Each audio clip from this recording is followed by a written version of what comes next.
朋友们，大家好！今天呢，咱看一台新源 C75-9型号的轮式挖掘机。最近呢来的新源机器确实是不太多哈。之前来过 B75、75-8，今天呢来了一个 C 系列的 C75。C75 和 B75 什么区别呢 ？C 系列是带这个负载敏感压系统的，它这个动作更流畅，速度更快。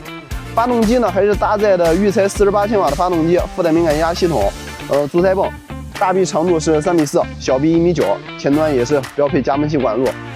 这台机器真没必要介绍了。感兴趣的朋友，评论区下边给我留言。